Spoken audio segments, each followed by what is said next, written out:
आज बात करते हैं बांग्लादेश में जो संकट गहरा रहा है, एक ऐसी स्थिति जो पूरे क्षेत्र की स्थिरता के लिए एक बहुत बड़ी चुनौती है। चलिए इसको थोड़ा गहराई से समझते हैं। और इस माहौल की गर्माहट का अंदाजा एक बांग्लादेशी राजनेता के इस सीधे सीधे बयान से लगाया जा सकता है। और देखिए हालात कितनी तेजी से बिगड़े हैं। भारत विरोधी भीड़ ने भारतीय दूतावासों पर हमला कर दिया, एक हिंदू फैक्ट्री मजदूर को जिंदा जला दिया गया, और तो और शरिया कानून लागू करने के नाम पर अल्पसंख्यक महिलाओं पर हमले हुए। इसे 1971 के बाद भारत के लिए सबसे बड़ा रणनीतिक खतरा कहा जा रहा है। तो सवाल ये उठता है कि आखिर इस हिंसा की आग भड़की कैसे, वो चिंगारी क्या थी? इस पूरे संकट के केंद्र में है शरीफ उस्मान हादी।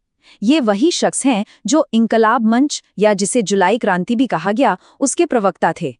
इसी क्रांति ने 2024 में शेख हसीना की भारत समर्थक सरकार को उखाड़ फेंका था। अब जरा घटनाओं के इस क्रम को देखिए, कितनी तेजी से सब कुछ हुआ। जुलाई 2024 में शेख हसीना की भारत समर्थक सरकार गिरती है। 2025 के आखिर में हादी एक ग्रेटर बांग्लादेश का नक्शा पोस्ट करके भारत को धमकी देते हैं। कुछ ही दिनों बाद ढाका में नकाबपोश बंदूकधारी उन्हें गोली मार देते हैं, और फिर दिसंबर 2025 में सिंगापुर के एक अस्पताल में उनकी मौत हो जाती है, जिसके बाद पूरे देश में दंगे भड़क उठते हैं। और यहीं पर कहानी के दो बिल्कुल अलग अलग पहलू सामने आते हैं। एक तरफ है बांग्लादेश सरकार का नैरेटिव। वो कहती है कि हादी एक शहीद हैं और उनके कातिल विरोधी अवामी लीग पार्टी के हैं जो भागकर भारत में छिप गए हैं और भारत उन्हें बचा रहा है। वहीं दूसरी तरफ भारतीय सुरक्षा एजेंसियों का मानना है कि हादी एक कट्टरपंथी नेता थे जो भारत की अखंडता के लिए सीधा खतरा बन चुके थे, और भारत ने जाहिर है इस मामले में किसी भी तरह की भागीदारी से साफ इनकार किया है। लेकिन देखिए, ये संकट कोई अचानक से पैदा नहीं हुआ है। इसकी जड़ें बहुत गहरी हैं, जो बांग्लादेश के बनने के वक्त से ही मौजूद एक अंदरूनी टकराव से जुड़ी हैं। और वो टकराव है क्या? असल में बांग्लादेश का समाज शुरू से ही दो ध्रुवों में बटा रहा है। एक तरफ हैं भारत समर्थक राष्ट्रवादी ताकतें, जिनकी अगुवाई अवामी लीग करती है। इनकी पहचान सेक्युलर बंगाली राष्ट्रवाद की है और 1971 के मुक्ति संग्राम के वक्त से ही ये भारत के साथ रहे हैं। और दूसरी तरफ है पाकिस्तान समर्थक इस्लामी ताकतें, जिनमें बीएनपी और जमाते इस्लामी जैसी पार्टियां हैं। इनका पूरा जोर पॉलिटिकल इस्लाम पर है और ये हमेशा से भारत विरोधी रहे हैं। कई सालों तक भारत के लिए एक मजबूत सहयोगी थीं शेख हसीना। उन्होंने 15 साल से ज्यादा सत्ता संभाली।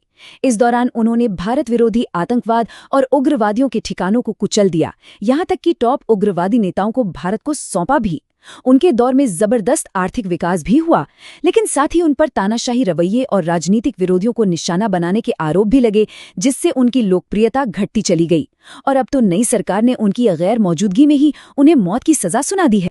अब ये मामला सिर्फ बांग्लादेश के अंदरूनी मुद्दा नहीं रह गया है, ये एक बड़ी जियोपॉलिटिकल शतरंज के बिसात का हिस्सा बन चुका है, जिसमें दुनिया की बड़ी ताकतें भी अब खुलकर अपनी चालें चल रही हैं। और इन ताकतों में सबसे आगे हैं पाकिस्तान और चीन। दोनों ने ही बांग्लादेश में अपनी मौजूदगी को बहुत तेजी से बढ़ाया है। पाकिस्तान सैन्य संबंध मजबूत कर रहा है। खबरें हैं कि आईएसआई और लश्कर-ए-तैयबा जैसे आतंकी संगठन भी वहां एक्टिव हैं। वहीं चीन भारत के बेहद संवेदनशील सिलीगुड़ी कॉरिडोर के पास लाल मोनेर हाट एयरबेस को फिर से तैयार कर रहा है। ये सिलीगुड़ी कॉरिडोर, जिसे चिकन नेक भी कहते हैं, भारत को अपने उत्तर पूर्वी राज्यों से जोड़ने वाला एक बहुत ही संकरा रास्ता है। ये सब मिलकर एक तरह से पूर्व से भारत की रणनीतिक घेराबंदी कर रहे हैं। सिर्फ एक उदाहरण से समझिए, चीन ने अकेले मोंगला बंदरगाह में $370 मिलियन का निवेश किया है, जो एक बहुत ही अहम रणनीतिक ठिकाना है। और चीन का बनाया पेकुआ सबमरीन बेस एक बहुत बड़ा सवाल खड़ा करता है। इस बेस में 8 पनडुब्बियां रखी जा सकती हैं, जबकि बांग्लादेशी नौसेना के पास हैं सिर्फ 2। तो सवाल ये है कि बाकी की पनडुब्बियां किसके लिए हैं? क्या ये चीन की पीपल्स लिबरेशन आर्मी नेवी के इस्तेमाल के लिए हैं? तो इस मुश्किल और उलझे हुए हालात में भारत के पास रास्ते क्या हैं? वो क्या कर सकता है? देखिए, भारत को यहाँ एक बहुत ही सधी हुई मल्टी लेवल स्ट्रैटेजी अपनानी होगी। पहला कदम, डिप्लोमैटिक लेवल पर तनाव कम करना। दूसरा, अपने स्टैंड पर मजबूती से टिके रहना, यानी अपनी सहयोगी पूर्व प्रधानमंत्री शेख हसीना को वापस भेजने से इनकार करना। तीसरा कदम, सिर्फ एक पार्टी पर निर्भर रहने के बजाय बांग्लादेश के सभी राजनीतिक गुटों से बातचीत का रास्ता खोलना। और चौथा, अपनी हार्ड पावर बनाए रखना, यानी कि आतंकी नेटवर्क्स को तोड़ने के लिए खुफिया ऑपरेशंस का इस्तेमाल करना और पाकिस्तान चीन के दखल का मुकाबला करना। तो कुल मिलाकर आगे का रास्ता कूटनीति, खुफिया कार्रवाई और आर्थिक दबाव के बीच संतुलन साधने का एक बहुत ही मुश्किल काम है।